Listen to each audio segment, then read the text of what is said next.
What's going on, America? Kevin from Kevin's Corner. Systematic racism. That's the word of the week, probably the year, probably the last 5, maybe 10 years.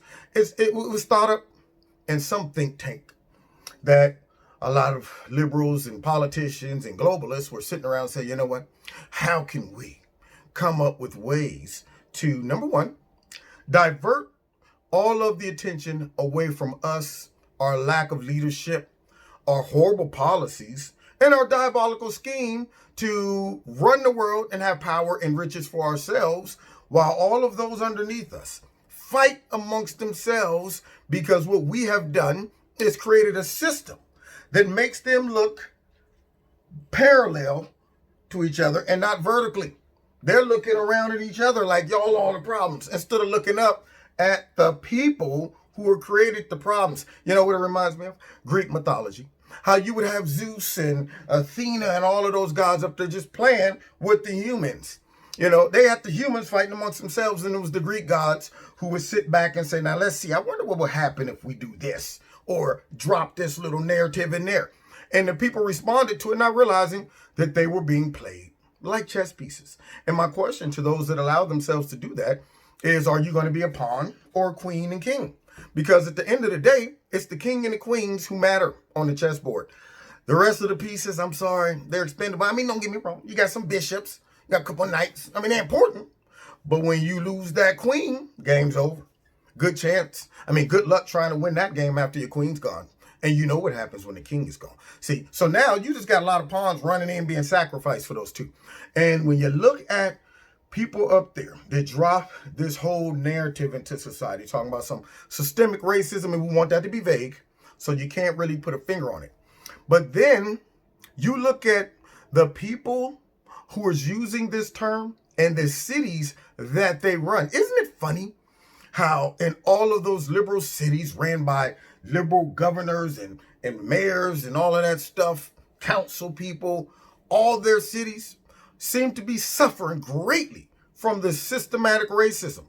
So now you have to ask yourself, what is it? So we're going to play a little game where we go with cause and effect, okay? And you know who's going to assist me? I'm going to bring in, to help me with the game show tonight, none other than Jesse Waters, who gave a wonderful dot-to-dot connection on why systemic racism is rampant in America, as they call it, even though there's really no such thing.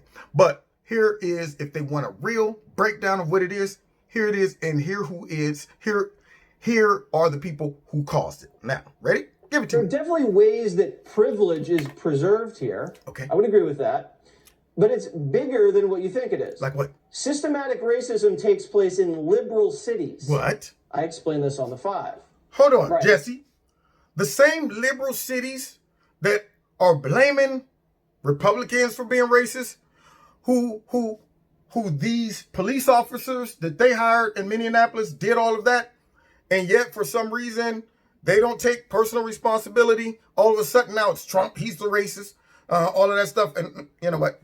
I'm not even going to deal with the reasoning behind it and the logic, because people who don't have reasoning skills won't understand what I'm talking about. Anyway, here we go. Continue. So let's talk about the inner city that are run by Democrats here. If you put affordable housing in the inner city, Okay.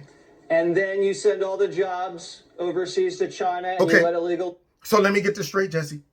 You're talking about a nice, well thought out strategy to put black people and others in the condition to be reliant on government assistance. Then you tell them that they are being oppressed, not by the people who put those policies in place, but by the people who are against those policies.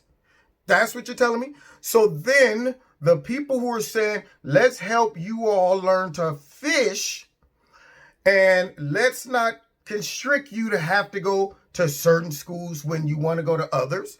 Let's not restrict you to only receiving funds to live in houses amongst people just like you, people who think just like you. We don't want you being diverse. We don't want you being exposed to our neighborhoods. Yeah. So let's make sure the only housing that is able for you to receive funding for are around people we don't want out here. We don't want them in Nancy's neighborhood and Chuck's neighborhood. We don't want them out there. So let's keep you all together, okay? The same people who says, we want to help you out of your situation by giving you more money, but there's some conditions. If you work, we got to take that money away from you. And also, if you want a husband, women, I'm sorry, he could be a shack up guy. I mean, he can come by once, well, mess with me. But we don't want him living there. So all of these funds are, dependent upon that. So these are the people who put the stuff in plan, but blame others for it, right? Okay. All right, let's see. Here we go, Jesse. Immigrants come in and take the rest of the jobs. People can't work. I see. And then people can't protect themselves because you make it very difficult for them to buy handguns. Good point, Jesse. Good point. So let me see. Put all the people in a certain area. Take away jobs, move them overseas, bring in foreigners to work jobs that they could get. Then create poor education so they can't read, write, and all of that stuff because we don't want them smart. Smarter you are, the less likely you are to be taken advantage of and manipulated, okay?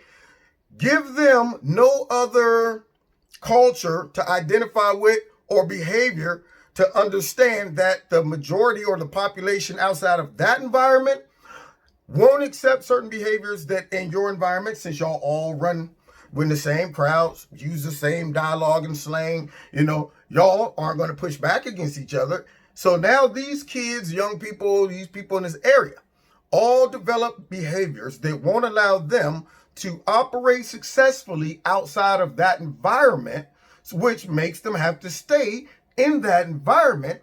So now people resort to crime, but at the same time, you make it difficult for them to buy weapons, at least the ones that have some sense in that area, to protect themselves. And then you complain that the police go in to protect the ones that do have some sense and call the police racist. So the police, as a result, don't want to police those areas. And then what y'all do is blame the Republicans and white systemic racism for policies and conditions they created. Okay, I think that's where Jesse's going with this.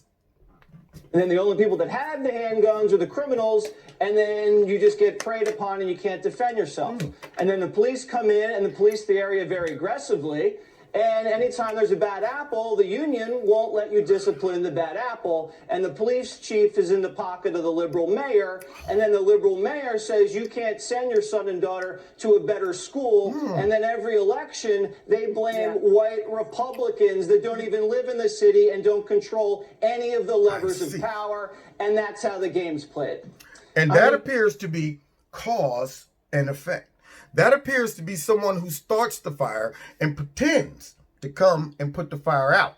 And when they break out that water hose, they're really spraying gasoline all over the fire. That's what they're doing. And yet, black folks out there fall for it every time. And what kills me is, as I just talked about, how the inner city schools with the poor education, the bad reading, the bad math skills, and all of that stuff, I might understand. Because I know some guys right now I grew up with that unfortunately they couldn't overcome their environment. And understanding a lot of what's being done to them, it might just go over there. They got common sense, they got street knowledge, but when it comes down to the psychological warfare that's being played on a global scale and on a national scale by powerful people and entities, they're not getting that. Those powerful people are saying, let's prey upon these brothers and sisters who they don't understand that we're the puppet master. But what kills me is when educated minorities still, for some reason, have been brought up, subjected to, brainwashed by whatever. And don't get me wrong, I understand you identify with your culture and your blackness, but don't do it to the degree where you become blind and manipulated by the people who really are responsible for the oppression, but pretend to be the ones that's coming to defend you from the oppression. And you take sides with them and attack the people that they want you to attack because they're going, we want y'all to fight our enemies for us, even though we are the ones that secretly attacked you guys. And all we did was set up a scenario and conditions for y'all to collapse, be oppressed, feel oppressed, created narratives to keep telling y'all, look what's happening to y'all. Look what's happening to y'all. All these white faces that y'all should be mad at should be the ones that's telling you you're oppressed. And I'm here for you because Black Lives Matter to us. As they sit back and simply redirect your attention to other white people who they said, now look at those white people over there. They're the real oppressors. Look at all of that white nationalism in his face. You see that? You see all that white privilege just leaking from his ears? Do you? I know you do. Now go get them for us. Go get them. And educated black people go charge. Now I hate it to have to make those people who still see it like that look stupid and feel stupid. Because hopefully after you heard just how I broke it down and gave cause and effect, you're smart enough to say, oh, I don't want to be the grunt. I don't want to be the foot soldier. I don't want to be the pawn in the game that don't even question why I'm running and attacking this group of people, that group of people. I just do what I'm told when Don Lemon come on TV. I do what I told when lying, creepy, sleepy, sloppy Joe get up there and say, yeah, systemic racism. We got to do something against it, even though I wrote the crime bill to lock most of them up. See, that right there, you should question, why am I listening to Joe Biden? See, but anyway, it is what it is. Cause and effect. Don't be the pawn in the game. Strive to be the king and the queen. Anyway, God bless y'all. Don't forget, check me out every Wednesday night, 7:30 live in Kevin's Corner on YouTube, my radio blog talk show, and on Facebook Live. Hit like, share, subscribe, and the notification button. Make sure you're still subscribed and your notifications are set to all. Check out Extreme Teas, my sponsor. If you like the products, the link's below. And if you put Kevin in the promo code, you'll get a 20% discount. If you want to donate to Kevin and Kevin's Corner, feel free. Link below this video. God bless. See y'all next time in Kevin's Corner.